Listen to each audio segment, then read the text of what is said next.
This is Directly Current, a podcast covering the politics of EVs in the midst of what's turning out to be a truly wild American election cycle. I'm your host, Max Patton, and today I'm tapping the expertise of a veteran podcaster who's covered EVs and breaks down industry jargon for the layperson every week with the EVs for Everyone podcast. It's Elena Ciccotelli, who's not only a brilliant podcast host, but also an amazing interviewer, speaking to CEOs and executives who are key decision makers in this existential moment of crisis for the car business. She has lots of insight to draw on and so much good knowledge to dispense. So let's get some insights from her on how the partisan divide over EVs is playing out, and also break down some of the sensationalist misconceptions about electric cars that you've probably seen circulating on social media. Max, it is so good to be here. How are you? I'm doing very well, thank you. And you are a seasoned podcaster. In case people don't know your podcast, EVs for Everyone, can you explain what it is and what you do there? Yes, Elena Ciccotelli, founder and host and producer of the EVs for Everyone podcast.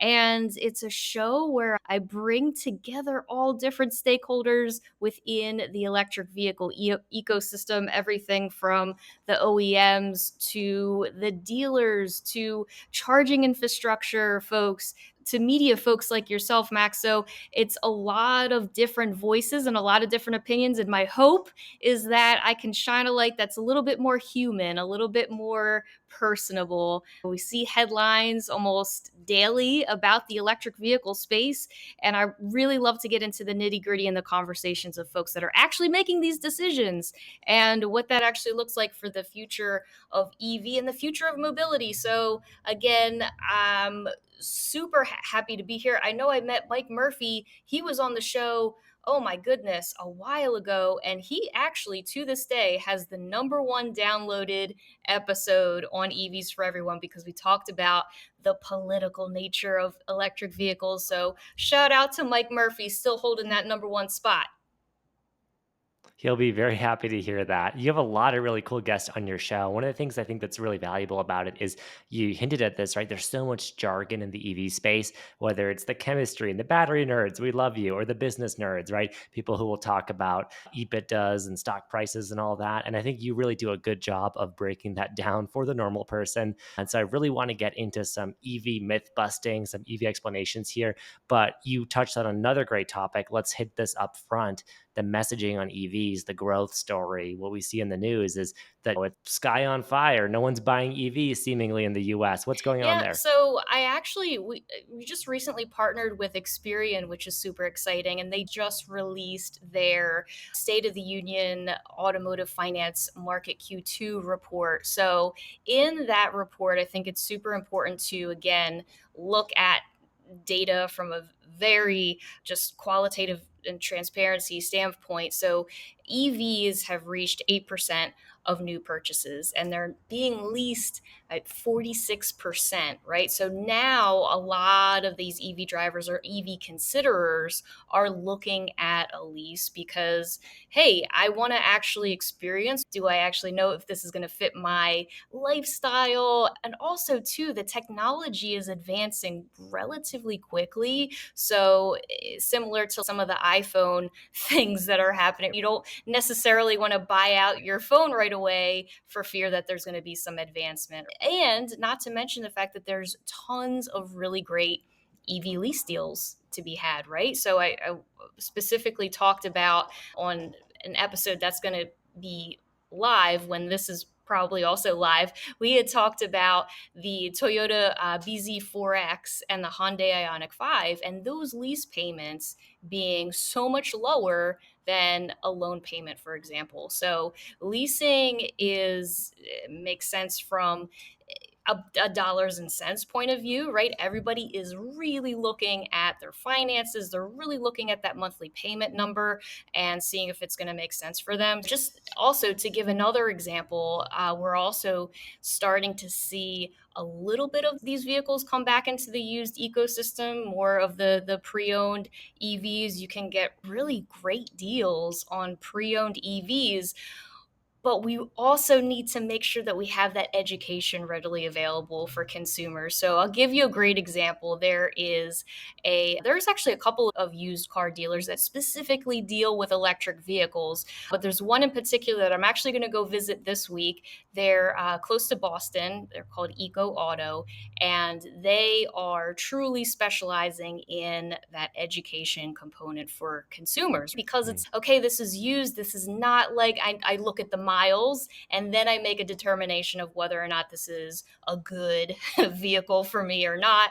And so here, Al Salas, who's the owner there, does a really great job of educating on, okay, this is what the battery degradation looks like for this particular vehicle. I know he deals in a lot of used Teslas, making sure that we have this transparency, right? Because it's new and we need to be able to make sure that folks are understanding what they're buying and what to expect in the Yeah. years to come. So anyway, I give that example because that's a great um, that's kind of a great step forward, in my opinion, for all dealers, right? Franchise dealers, these independent used dealers that are really taking these steps towards educating the consumer, because we have an EV messaging problem in this country. So I will pause there because Yeah. that was a lot of information. No, I think that's great. You hinted at so many things right off the bat, right? The lease deals are outstanding because in many cases these companies can take advantage, right, of a commercial tax credit that's a little more lucrative than the normal one that you or I could get, so they can pass kind of the savings on, and they do want to move their EV fleet. So in some ways, despite growth not going to the rapid rates they may have wanted, that's good for you or I, right? We want our BZ4X, we want our Volkswagen ID4. You can get some great deals out there. So you went from early adopters, right? In 2015, 2016, they bought a Tesla. They bought in 2019, they might have put a pre-order down for a Rivian and taken a delivery of that because they really believe in the company. They're passionate. It's almost like an investment. Many of the people who need to grow the market to buy EVs now just want a car, Right. right? For better or worse. And so they need that car to make sense for them. And then just to put some numbers to this, like I'm seeing here in Colorado, we have our own state incentives that somewhat stack here. People lease the Volkswagen ID4s for $80 a month with maybe $1,000 down. Insane rates. I know you cover this all the time in your podcast. You talk to dealer groups. I don't understand why. It seems like the manufacturers are doing what they can, but lots of the dealer groups, like you said, are doing such a mixed job of the communication and not just screaming at people, hey, you can one, walk out the door with a really good lease deal or a good used EV, and two, it's going to cost you very little to own compared to so No, many you other bring up cars. such a good point, Max. And I think because there is such a mixed bag of experiences throughout all of the franchise dealerships, it also, unfortunately, it comes down to salespeople and how much they're making off the deal. And this is not a uniform cookie cutter thing that's happening, right? Because every store has their own comp plan. And if I am going to make more money selling a of a gas guzzling F 150 than, say, a Ford F 150 Lightning, I'm probably going to sell the one that's going to increase my paycheck. And so we're in this weird, muddy scenario where comp plans come into play.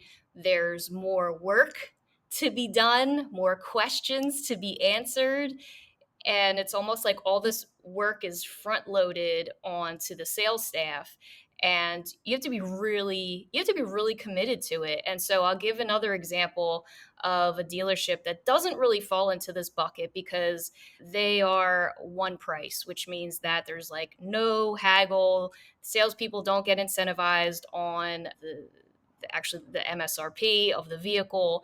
It's their incentive comp plan is not tied to that. And I will give this dealership a shout out, is Checkered Flag VW in Virginia Beach, Jaguar Land Rover dealer as well. Michael Wood, who is the GM there, does a phenomenal job at leading his team and leading the charge, literally leading the charge. Oh man, that was a very corny pun, but leading his team to be able to live the EV lifestyle and have his salespeople actually drive an ID4 and have that experience and be able to go and public charge it if they need to. And yes, we can also help you or show you how to charge it here. And also, breaking news, did you see, Max, in the news, Ford and their new Ford fueling promise? They're now getting into the level 2 home charging game, right? It's It is huge. Yeah. huge. That was the big headline today on Monday, September 30th, when we're recording this. So again, it's a mixture of the OEM. It's a mixture of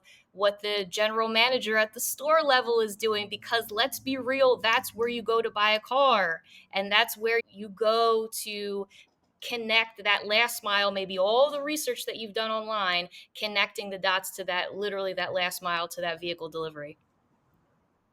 Yeah, that's a great point you touched on having the right incentive structure is really important for that salesperson to help the customer in the first place. And then also you're realizing you're tasking the salesperson who wants to sell the car with one, wanting to sell that car, and two, understanding a whole different set of fueling, right? Because there's two completely different models of fueling. And it seems like lots of dealers really wouldn't be able to tell you the difference between a DC fast charge or a level 2 far charge with a charge point or a Ford station or something. So those are really important topics. And I know some automakers have flirted with the idea of incentivizing, or in some cases mandating, their dealers to have these electric education programs. And dealer lobbies, I find this out all the time, just back channel conversations, they are immensely powerful, right, in the United States. And lots of these dealers do not, for whatever reason, want to take on this investment, or they feel like it's too much of a assertment of control from automakers who, from their point of view, they seem to be saying, oh, look, we want to sell like Tesla does to customers, one price. You can reserve the vehicle online. It seems like a lot of customers want that. Some dealers, you mentioned, do a better job than others of offering it. How can we help bridge the gap for the dealers that don't? Yeah, and the other interesting point here is we're hearing a lot of conversation about hybrids, and actually we're coming up on the 1 year anniversary of this episode that I recorded with Mickey Anderson. It was at the NADA convention last January, and he is the president of Baxter Auto Group, which is based out of Nebraska, also does business in Oklahoma, right? So right smack dab in the middle of the country. And so Mickey was instrumental in leading the charge in telling President Biden, tap the brakes on EVs because our customers don't necessarily want them. And I said, ooh, we need to have a conversation. I want to understand what your point of view is. I want to understand your perspective. Go back and listen to the episode because it's a good one. Max, maybe you can link to it. But so his perspective and the perspective of a lot of dealers, because I think there was, oh gosh, I want to say 1,000 dealers that signed this particular petition saying we want to sell what the customer wants. And in our point of view, as a dealer, as a retailer, we don't see the interest. And so it's a little bit of a chicken and the egg thing. It's okay.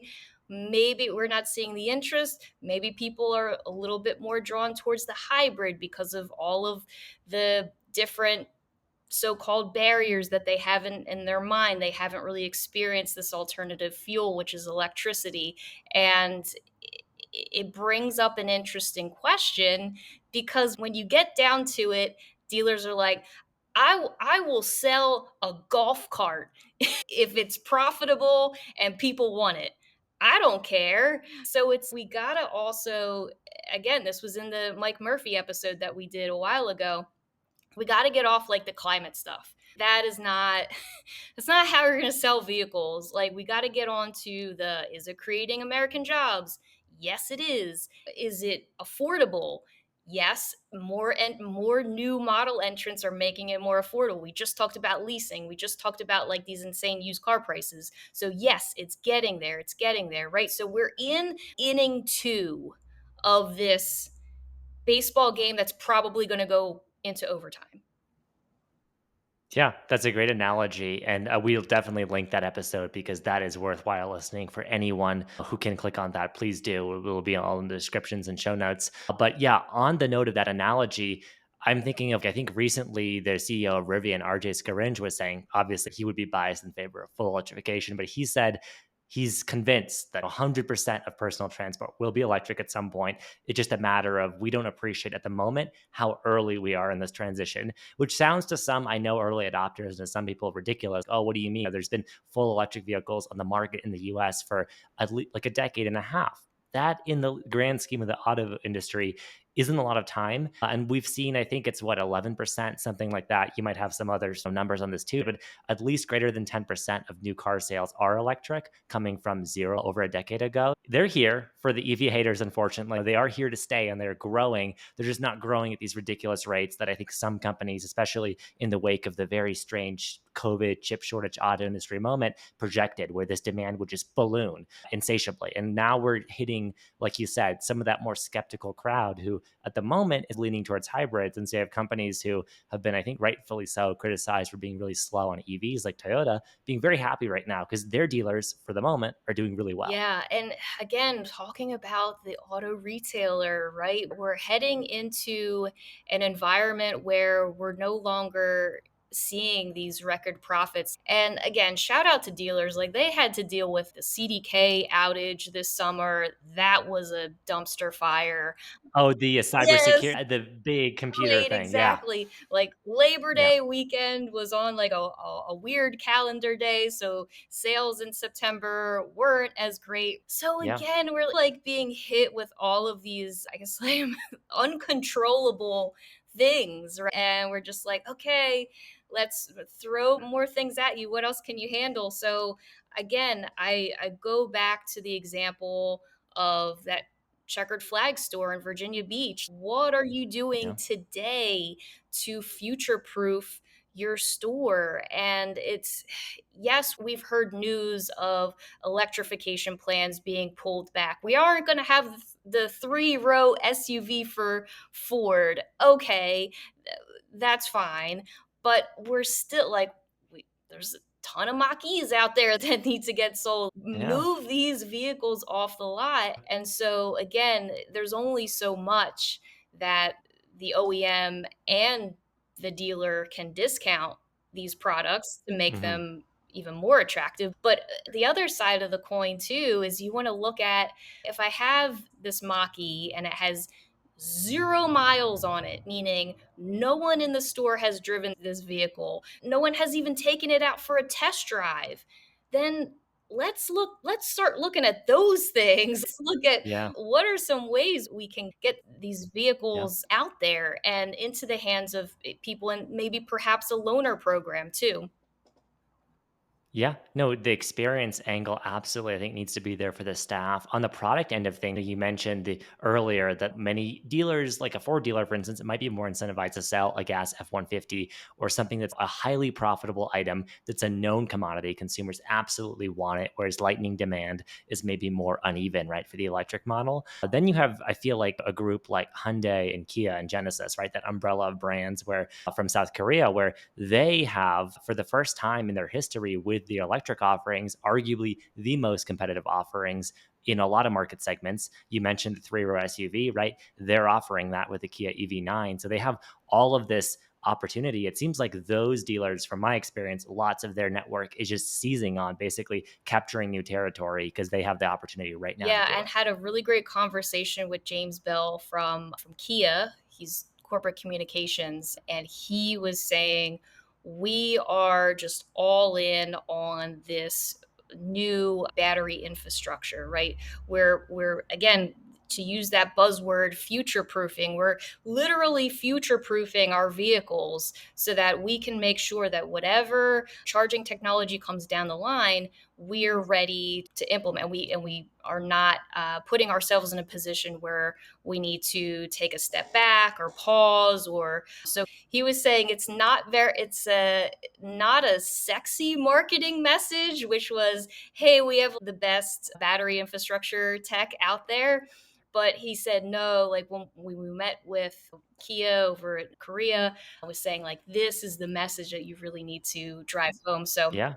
yeah, kudos to Kia. They're doing a really great job. And by the way, that vehicle is beautiful. I actually had a chance to ride in Yeah. it. I think it was one of my Ubers was it wasn't the EV9, it was the EV6 in Hmm. one of my trips to the West Coast, and it was so nice. So, anyway, Yeah. good job, Kia.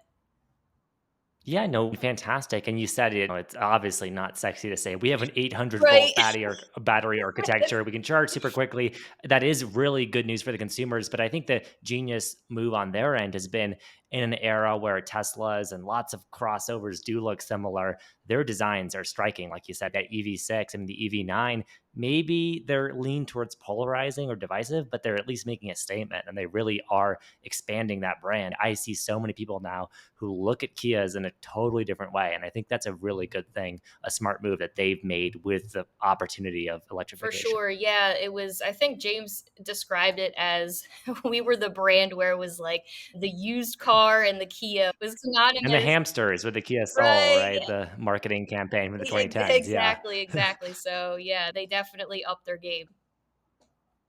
Absolutely. Now let's get to the fun part with some myth busting. So there's all kinds of things I hear in my time as an EV journalist and now doing this podcast, speaking with family on Facebook, hearing about catastrophic range loss in winter from EVs, batteries that cost $30,000 to replace, effectively totaling the car.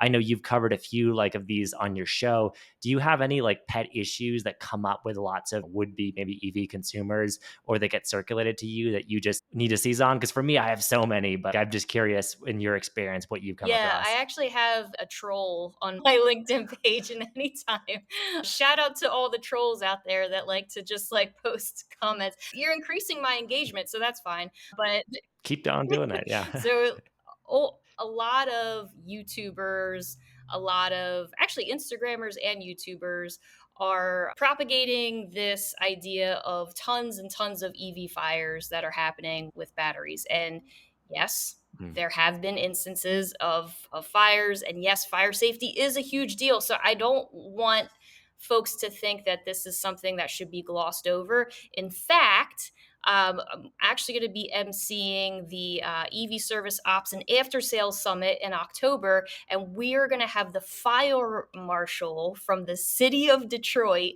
to talk about fire safety in the dealership. What does that look like? Because there are certain Wow. precautions in the service drive that you absolutely need to keep your staff safe, to keep your dealership safe. I actually have heard there was a couple of stories a few years ago of some dealerships having some real issues with fire damage from just batteries sitting around. Education on fire safety and what that looks like, because these vehicles are different animals. But on the flip side of it, if you look at studies out there in terms of ICE vehicle fires versus EV battery fires that were perhaps instigated by an EV, are much lower. So when we're actually looking at the vehicles out there that have experienced like a catastrophic fire failure, we're really looking at these vehicles that are not EVs. So a lot of them are ICE vehicles. So I think we need to take a step back and just look at, all right, we know we need fire safety. We know we need to keep everybody safe. So that's one part of it. The other part of it that I hear a ton is range loss. And I think this also goes hand in hand. And excuse me, it's range loss with decrease in temperatures. So when the temperature plummets, your range is going to plummet.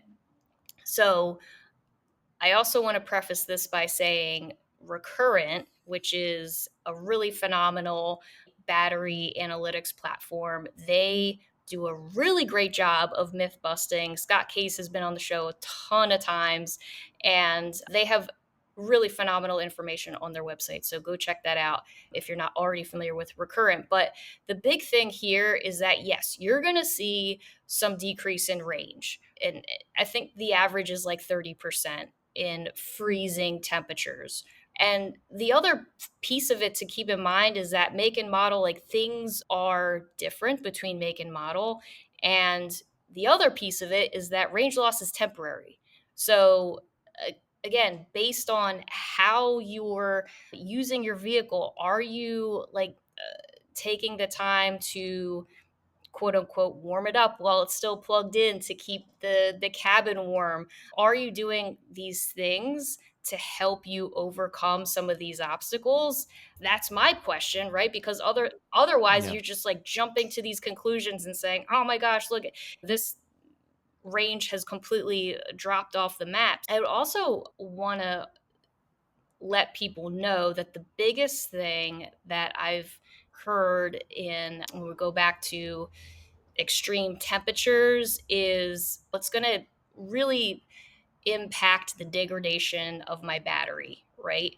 So, battery degradation, that all goes back to the residual value of your used car. And is it Yeah. any good? Like, how much money can I get for this thing? Again, always dollars and cents. Or will I permanently lose half my range, right? People are always Exactly. Recurrent cites on their site that really some vehicles only lose 16% of their range, of their original range. And that can go as high as 46%. So 16 to 46, that's a big delta.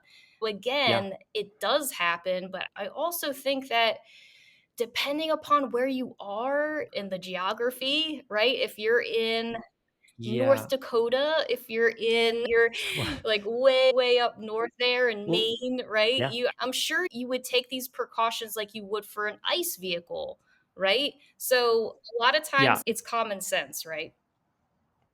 Yeah, that's a great way to sum a lot of these things as hot and cold, right? For the extremes of the battery. And there's a current, like you just mentioned, there's a kernel of truth in all of these things, but it's blown way out of proportion. So, on the last point you just brought up with degradation, right? Where I guess I'm not looking at the same recurrent thing, but when you said 46%, that stuck out of my head as really high.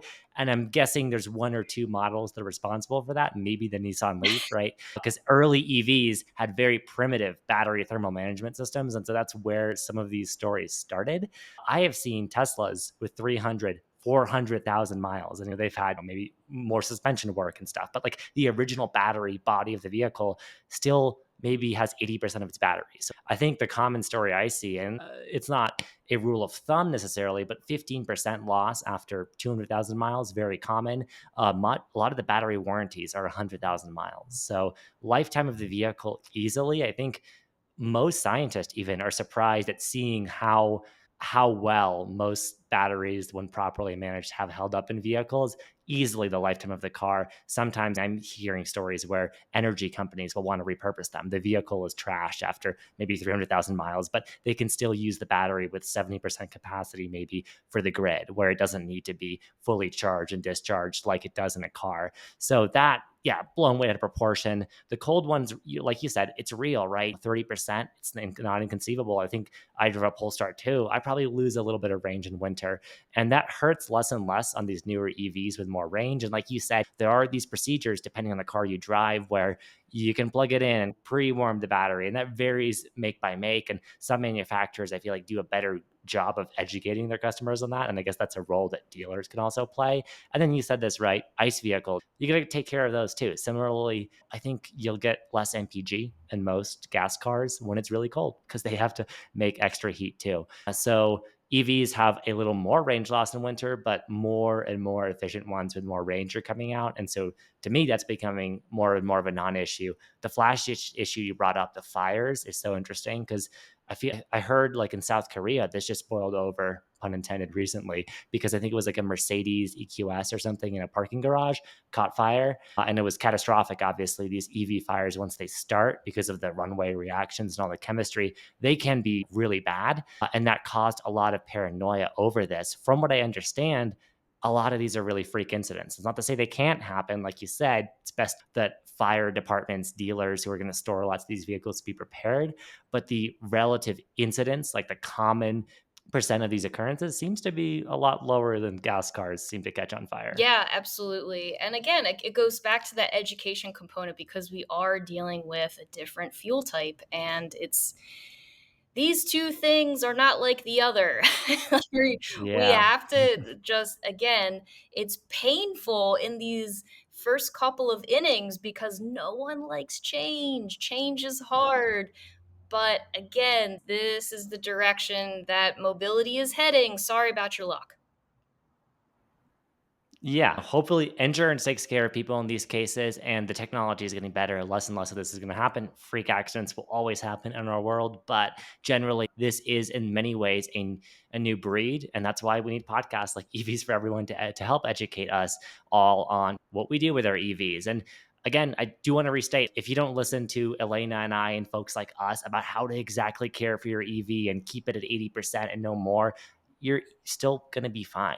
EVs have held up to really strenuous, rigorous duty cycles. It's just some of these stories get circulated in the mainstream that are blown out of proportion, I think, to put it I mildly. would say, So what? that's kind of my That's take on it. being really nice, Max. You're being too nice. Once Elena and I are done recording Yeah, backstage, we'll have many more words for all of the news stories we I run know. into. But yeah, myth busting with EVs, it never gets old. But thank you so much for joining me today, Elena. Any last kind of nuggets you want us to chew on for thinking about the EV market, how American consumers are slowly warming up to EVs and I again thank you so much for having me on the show, Max. Really love what you're doing, and I'm just excited to be a part of the conversation. I think the other thing I want to add is we're heading into the final days of election season, and no yeah. matter what ends up happening, everybody take a deep breath. Like there are going to be decisions that are going to be held off until we know who's going to be president. And so Yeah, if you're a prudent automaker CEO, you probably got two very different strategies in front of you right now. exactly. And I also just talked to the chief futurist at Ford Motor Company. I don't know if you actually knew there was a futurist at Ford. And she has four different scenarios, four different possible futures that she has to keep in mind at all times. I was like, man, that is a crazy. You need a crystal ball for your job because that sounds insane. Yeah. And so I think as I said, as we head into election season, if you see some like crazy headlines, stop, put on your common sense helmet, and question things, right? Not everything is always as it seems. Again, automakers, dealers, all of really everyone in the ecosystem are going to be waiting to see what ends up happening, this or that, left or right, whatever it ends up being. We know that electric vehicles are here, and we just need to see timetables. Yeah, there's going to be a lot of pun intended charged political rhetoric. So best to just be less in this respect like a politician, more like a scientist. Be slow about it, deliberate on it, and then of course listen to Elena on EVs for Everyone. Break it all down. So thanks once more for coming on, and it's been a Thank you, pleasure. Max. That's all for this week in Directly Current. Thank you again to Elena for joining me, and you can listen to her and all of her amazing guests on the EVs for Everyone podcast, available on all major platforms. Subscribe if you're interested to that, and feel free to do the same for our show if you like me. An email for feedback and links to Elena's show are, of course, in the show notes. Check out all of the work that we're doing at the American EV Jobs Alliance in this election cycle by going to evpolitics.org. I've been Max Patton, and I'll be back next week with you on Directly Current with another amazing guest. See you then.